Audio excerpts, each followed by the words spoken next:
Okay, next topic है magnetic flux.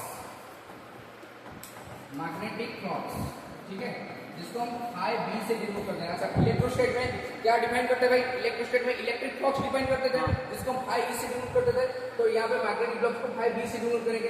तो होता क्या है भाई, देखना, the magnetic flux is defined as the number of magnetic field lines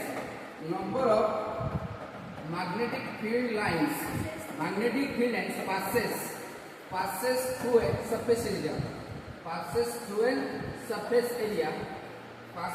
ना, यहाँ पे भावल नहीं है, एनीथिंग रहेगा।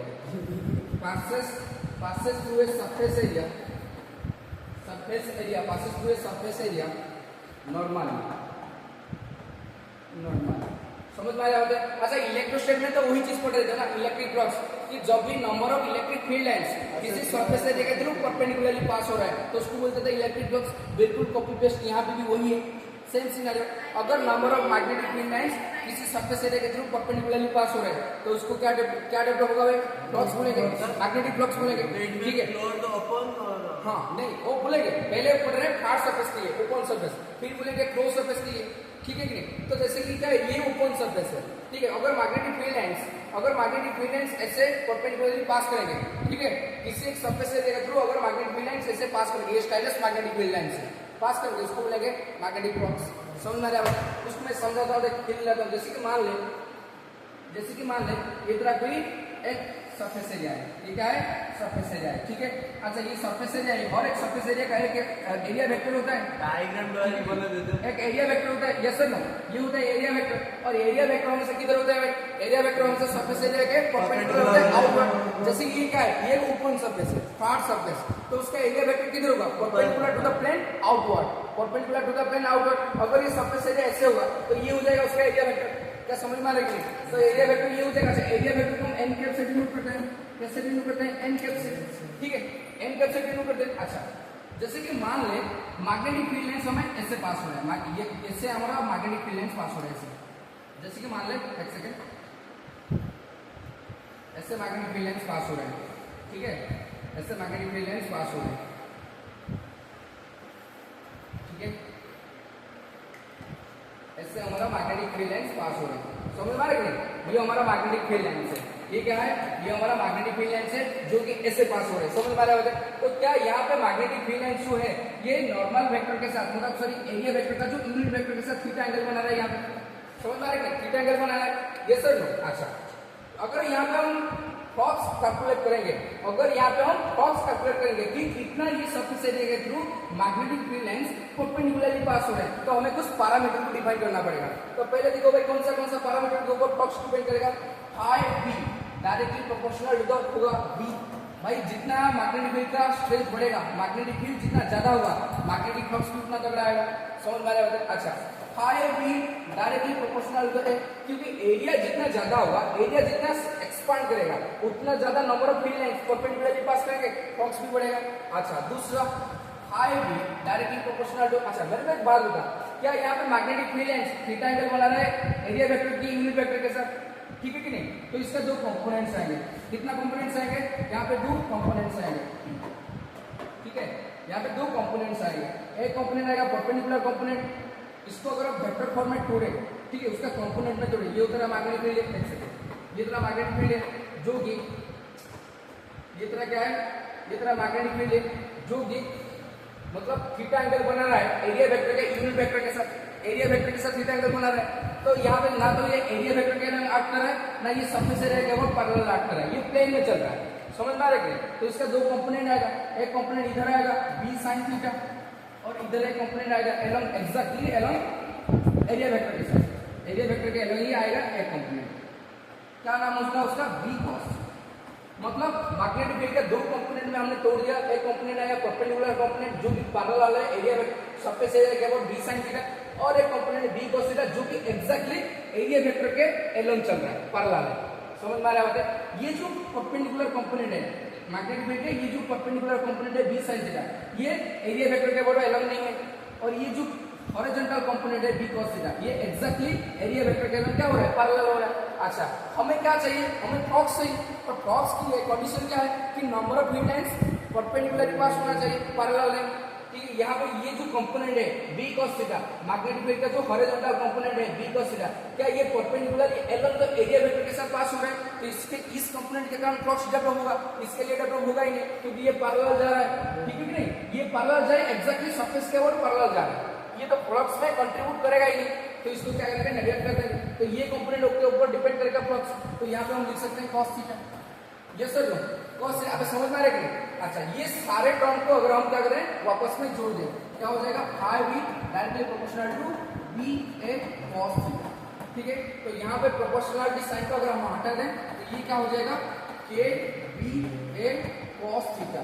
और k का वैल्यू को हम क्या मानते हैं, क्योंकि ये कांस्टेंट होता है तो k का वैल्यू को हम 1 मान सकते हैं। तो ये क्या हो जाएगा तेरा formula, phi B equal to B A cos theta. अब एक और तो लेने दे phi equal to phi B क्या हो जाएगा, बी ए cos थीटा। समझ में आ रहा है। तो this is the formula for magnetic flux, this is the formula of magnetic flux. अच्छा, ये मैग्नेटिक फ्लक्स को भी हम और एक नाम से जानते हैं, क्या, magnetic flux density, electric flux density.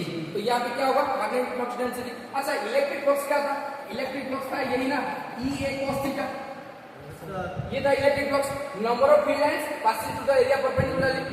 ठीक है कि नहीं, और यहाँ पे ये cos थीटा ना, अभी ये cos थीटा समझ रहे होते। और यहाँ पे number of magnetic field lines passing through an area perpendicularly, ये cos थीटा। परपेंडिकुलर कंपोनेंट के लिए हमेशा जब लाइंस मतलब पैरेलल मतलब सरफेस एरिया के थ्रू मैग्नेटिक फील्ड लाइंस हो या फिर इलेक्ट्रिक फील्ड लाइंस हो, परपेंडिकुलर पास करेंगे हमेशा cos वाला कंपोनेंट ही लिया जाएगा, क्योंकि यहाँ पे मैंने तुम लोगों को समझाया, cos थीटा कंपोनेंट के लिए फ्लक्स डेवलप होगा, इसके लिए होगा ही नहीं। समझ में आ रहा है बेटा, यस सर, विवेक समझ में आ रहा है, पब्लिक सर। तो ये क्या हो जाएगा, बी cos थीटा। इसको अगर हम वेक्टर फॉर्म में लिखें क्या हो जाएगा, phi B equal to B vector dot A vector, क्योंकि डॉट प्रोडक्ट को अगर हटाएं तो cos थीटा आता है, क्रॉस प्रोडक्ट को होता है sin थीटा आता है। समझ में आ गया बात है। तो क्या यही है क्या तेरा मैग्नेटिक फ्लक्स का फॉर्मूला। तो this is the magnetic flux, magnetic flux. ठीक है, अगर क्या, हाँ, this is the magnetic flux in vector form, in vector form. और एक्चुअल में मैग्नेटिक फ्लक्स क्या होता है, स्केलर ही होता है। मैग्नेटिक फ्लक्स क्या होता है, स्केलर होता है। अच्छा, क्योंकि डॉट प्रोडक्ट हो रहा है ना, डॉट प्रोडक्ट हमेशा स्केलर क्वांटिटी के लिए होता है, स्केलर देता है, स्केलर प्रोडक्ट होता है डॉट प्रोडक्ट, और स्केलर रिजल्ट ही देता है। समझ में आ रहा है। अच्छा, मैंने तो एक बात बताऊं, यहाँ पे एक इंपोर्टेंट चीज लिखना, ये जो फॉर्मूला मैंने निकल कर लिख दिया यहाँ पे, phi B equal to B A cos theta, this is only valid for uniform magnetic field, this is only valid for uniform magnetic field. This is only क्या इलेक्ट्रिक फील्ड के लिए भी मिला था, this is only valid for uniform magnetic electric field. समझना है कि नहीं। तो this formula is only valid for कितना, this is only valid for, this is only valid for, this is only valid for, this is only valid for, valid for uniform, uniform, this is only valid for uniform magnetic field, magnetic field, this is only valid for uniform magnetic field. अच्छा, तो यहाँ पे कुछ cases बात करेंगे, यहाँ पे कुछ केसेस बात करेंगे भाई। देख केस वन क्या, इफ, अच्छा मैग्नेटिक फ्लक्स हमारा फॉर्मूला क्या आ गया, मैग्नेटिक फ्लक्स का फॉर्मूला आ गया, क्या आ गया भाई, मैग्नेटिक फ्लक्स का फॉर्मूला ऐसे, केस वन, मैग्नेटिक फ्लक्स का फॉर्मूला क्या आ गया, phi B equal to B A cos theta, क्या यही था फॉर यूनिफॉर्म मैग्नेटिक फील्ड के लिए। अच्छा, if theta equal to 0, if theta equal to 0 degree, तो फाई बी क्या हो जाएगा, फ्लक्स क्या हो जाएगा, फाई बी हो जाएगा तेरा बी ए cos 0, और cos 0 क्या हो जाएगा, cos 0 का वैल्यू कितना होता है, 1 होता है, cos 0 का वैल्यू कितना होता है, बी ए। समझ में आ रहा है। तो मतलब जब थीटा 0 डिग्री होगा मैक्सिमम फ्लक्स लगेगा, क्या लगेगा, मैक्सिमम फ्लक्स। क्या समझ में आ रहा है। ठीक है, देखना यहाँ पे डायग्राम कैसा हुआ, जैसे कि ये हमारा एरिया था, ठीक है, ये था एरिया, और एरिया का जो यूनिट वेक्टर होता है ये होता है एरिया वेक्टर एंड, और भूल रहा है थीटा 0, थीटा मतलब किसके बीच में एंगल है, एरिया वेक्टर और मैग्नेटिक फील्ड के बीच में एंगल है। अगर मैग्नेटिक फील्ड लाइंस बिल्कुल ऐसे परपेंडिकुलरली पास करेंगे, ऐसे magnetic field lines area vector के साथ बिल्कुल परपेंडिकुलरली पास करेंगे, ऐसे एरिया वेक्टर के, ये क्या है, सरफेस एरिया, क्या यहाँ पे मैग्नेटिक फील्ड लाइंस परपेंडिकुलरली पास नहीं कर रहे हैं, और ये एरिया वेक्टर के साथ कितना एंगल बना रहा है, थीटा 0। समझ रहे हैं, क्योंकि परपेंडिकुलर तो पास कर रहे हैं, लेकिन एरिया वेक्टर के साथ कितना एंगल बना रहे हैं, थीटा यहाँ पे 0, 0 डिग्री। तो थीटा जब 0 होता है मैक्सिमम फ्लक्स डेवलप होता है, ये तो हमें पता, क्योंकि मैक्सिमम फ्लक्स तभी होगा ना जब परपेंडिकुलर पास होंगे। परपेंडिकुलरली जब मैग्नेटिक फील्ड लाइंस पास होंगे एरिया वेक्टर के साथ थीटा 0 बनाएंगे, क्योंकि पैरेलल पास हो रहा है ना। और ये हो गया एरिया वेक्टर, देखना ये तरह एरिया वेक्टर है और मैग्नेटिक फील्ड लाइंस परपेंडिकुलर बाहर निकलेंगे, बाहर की तरफ निकलेंगे। थीटा क्या हो जाएगा 0, थीटा और 0 तो फ्लक्स क्या हो जाएगा मैक्सिमम। ये समझ में आ रहा है? अच्छा नेक्स्ट केस 2, केस 2 क्या है, फाई भी क्या हो जाएगा, अच्छा फ्लक्स का फॉर्मूला क्या है, बी ए cos थीटा, ठीक है। अच्छा अगर थीटा इक्वल टू 90 डिग्री होगा, ये थीटा इक्वल टू 90 डिग्री, तो फ्लक्स कितना हो जाएगा बता, बी एन cos 90 डिग्री। अच्छा cos 90 का वैल्यू कितना होता है 0, cos 90 का वैल्यू कितना होता है 0, तो ये क्या हो जाएगा 0, तो मतलब फ्लक्स कितना हो जाएगा 0।